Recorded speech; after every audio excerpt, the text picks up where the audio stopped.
Have you ever forgotten your phone? When did you realize you'd forgotten it? I'm guessing you didn't just smack your forehead and exclaim, "Damn," apropos of nothing. The realization probably didn't dawn on you spontaneously. More likely, you reached for your phone, pawing open your pocket or handbag, and were momentarily confused by it not being there. Then you did a mental re-step of the morning's events. Shit. In my case, my phone's alarm woke me up as normal, but I realized my battery was lower than I expected. It was a new phone, and it had this annoying habit of leaving applications running that drained the battery overnight. So, I put it on the charge while I showered instead of in my bag like normal. It was a momentary slip from the routine, but that was all it took.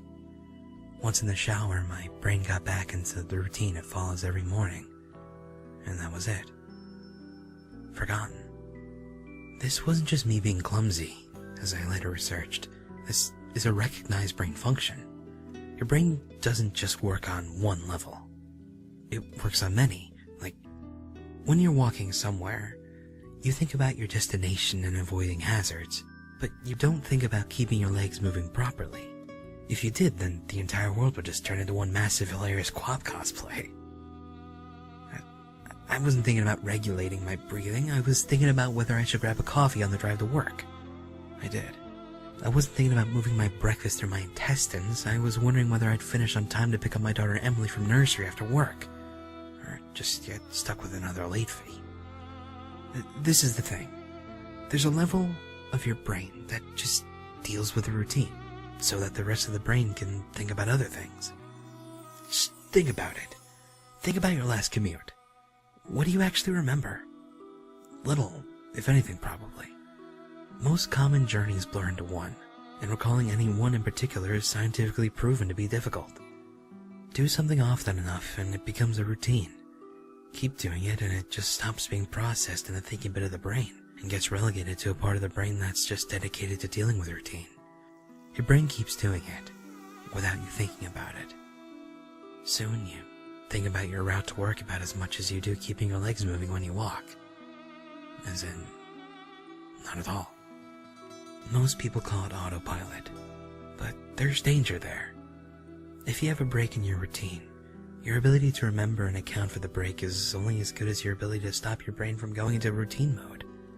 My ability to remember my phone being on the counter is only as reliable as my ability to stop my brain from entering morning routine mode, which would dictate that my phone is actually in my bag. But it didn't stop my brain entering routine mode. I got in the shower as normal. Routine started.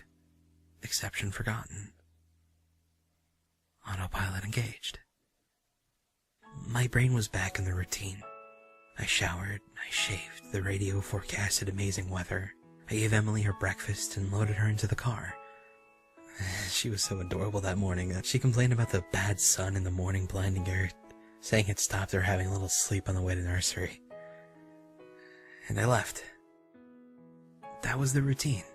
It didn't matter that my phone was on the counter, charging silently. My brain was in the routine, and in the routine, my phone was in my bag. This is why I forgot my phone. Not clumsiness, not negligence. Nothing more than my brain entering routine mode and overriding the exception.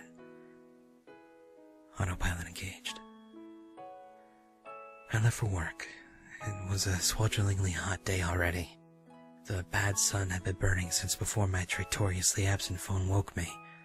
The steering wheel was burning hot to the touch when I sat down. I think I heard Emily shift over behind my driver's seat to get out of the glare. But I got to work, submitted the report, attended the morning meeting.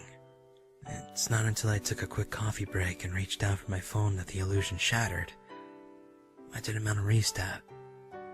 I remembered the dying battery. I remembered putting it on to charge. I remembered leaving it there. My phone was on the counter. Autopilot disengaged. Again, therein lies the danger. Until you have that moment, the moment you reach for your phone and just shatter the illusion, that part of the brain is still in routine mode. It has no reason to question the facts of the routine. That's why it's a routine. Attrition of repetition. It's not as if anyone could say, Why didn't you remember your phone? Didn't it occur to you? How could you forget? You must be negligent. This is to miss the point. The brain was telling me the routine was completed as normal, despite the fact it wasn't. It wasn't that I forgot my phone. According to my brain, according to the routine, my phone was in my bag. Why would I think to question it? Why would I check? Why would I suddenly remember, out of nowhere, that my phone was on the counter? My brain was wired into the routine, and the routine was that my phone was in my bag. The day continued to bake. The morning haze gave way to the relentless fever heat of the afternoon. Tarmac bubbled. The direct beams of the sun threatened to crack the pavement. People swapped coffees for iced smoothies. Jackets discarded, sleeves rolled up, ties loosened, brows mopped. The park slowly filled with sunbathers and barbecues. Window frames threatened to warp. The thermometer continued to swell. Thank fuck the offices were air-conditioned. But, as ever, the furnace of the day gave way to a cooler evening. Another day, another dollar. Still cursing myself for forgetting my phone, I drove home. The day's heat had baked the inside of the car, releasing a horrible smell from somewhere. When I arrived in the driveway, the stones crunching confrontingly under my tires, my wife greeted me at the door. Where's Emily? Fuck. As if the phone wasn't bad enough. After everything, I'd left Emily at the fucking nursery after all. I immediately sped back to the nursery. I got to the door and started practicing my excuses, wondering vainly if I could charm my way out of a late fee. I saw a piece of paper stuck to the door. Due to vandalism overnight, please use side door. Today only. Overnight? What?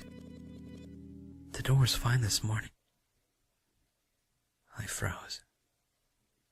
My knees shook. Vandals.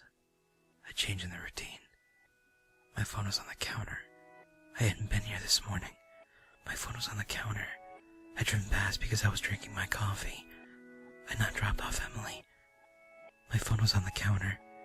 She'd moved her seat. I hadn't seen her in the mirror. My phone was on the counter. She'd fallen asleep out of the bad sun. She didn't speak when I drove past her nursery. My phone was on the counter. She'd changed the routine. My phone was on the counter. She changed the routine, and I'd forgotten to drop her off. My phone was on the counter. 9 hours. That car. That baking sun. No air, no water, no power, no help. That heat. Steering wheel too hot to touch. That smell. I walked to the car door. Numb. Shock. I opened the door. My phone was on the counter. And my daughter was dead. Autopilot disengaged.